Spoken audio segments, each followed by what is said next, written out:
રાજકોટ જિલ્લાની ઉપલેટા તાલુકા પંચાયત ફરીવાર આવી વિવાદમાં. ઉપલેટા તાલુકા પંચાયતના અધિકારી ચલાવી રહ્યા છે લોલમલોલ.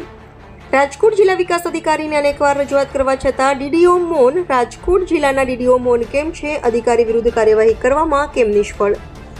ઉપલેટા તાલુકા પંચાયતના અધિકારીઓની મનમાની આમને આમ ચાલતી રહી તો અરજદારોને હેરાન પરેશાન.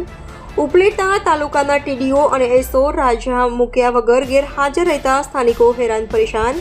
જો આ જ રીતે તાલુકા પંચાયતના અધિકારીઓ ગેરહાજર રહેશે તો સ્થાનિક અરજદારોના કામ કેમ થશે? શું આ બાબતની રજૂઆત જિલ્લા વિકાસ અધિકારી સાંભળશે કે નહીં, કે આંખ આડા કાન કરી હાથ ધરી જશે? આ પણ એક મોટો સવાલ. રિપોર્ટર જગમા સુવા, ઉપલેટા. મારું નામ ભરતભાઈ લુણકિયા, ઢાંક ગામ અને જાગૃત નાગરિક.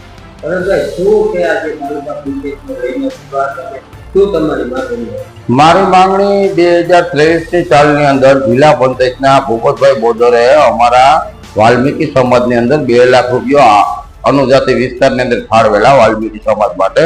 એના કામ આજ દિવસ સુધી પૂર્ણ કરેલા નથી કે એના કોઈ ખાતમુહૂર્ત થયેલા નથી અને વારંવાર મારે ટીડીઓને રજૂઆત કરેલી, આજ દિવસ સુધીમાં કોઈનું નિવારણ આવેલ નથી.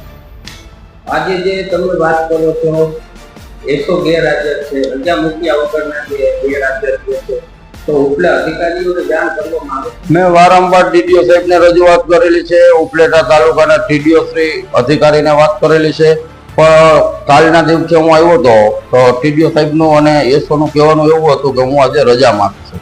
તો હકીકત હું પાછો આજે આવ્યો અને આજે મેં તપાસ કર્યું તો તારીખ 16 અને 17ની 2 દિવસની જ રજા છે. એનો ફોટો પડ્યો, 15 તારીખની કોઈ રજા નથી.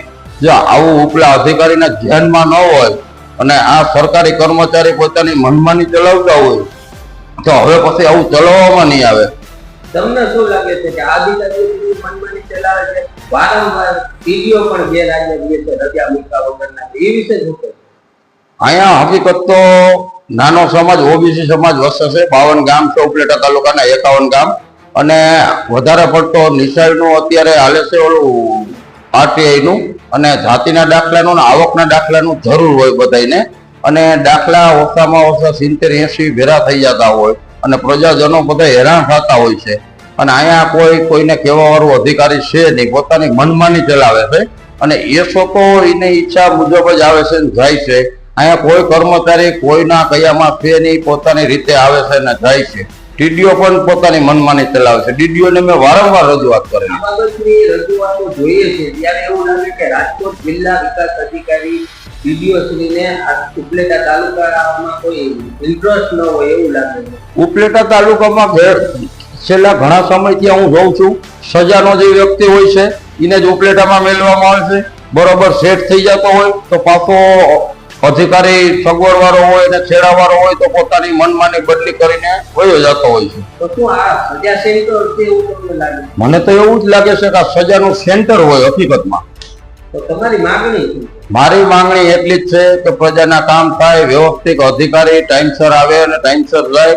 અહીં તો પોતપોતાની રીતે જવા વાળા ને પોતપોતાની રીતે આવે છે. તમને શું લાગે તાલુકા વિકાસ અધિકારી પણ અહીંયા રજાઓ રાખ્યા વગરના ગેરહાજર? હા, સત્ય છે. હું ઘણી વાર અહીંયા મળવા ગયેલ છું અને મને સંતોષપૂર્વક ક્યારેય જવાબ મળેલ નથી. હું પોતે જાગૃત નાગરિક છું. આજે બીજા લોકો સામાન્ય વર્ગમાંથી આવે છે, ભણેલા ના હોય, એને અહીંયા 2-3 દિવસના ધક્કા પણ થાય. આ બાબતની રજૂઆત અધિકારીઓ દ્વારા જો સાંભળવા નહીં આવે તો આગામી સમયમાં શું? ગાંધી ચિંધિયા માર્ગે ઉગ્ર આંદોલન કરવામાં આવશે અને ઉપવાસ આંદોલન પર અહીંયા તાલુકા પંચાયત કચેરીએ હું બેસવાની તૈયારીઓમાં છું.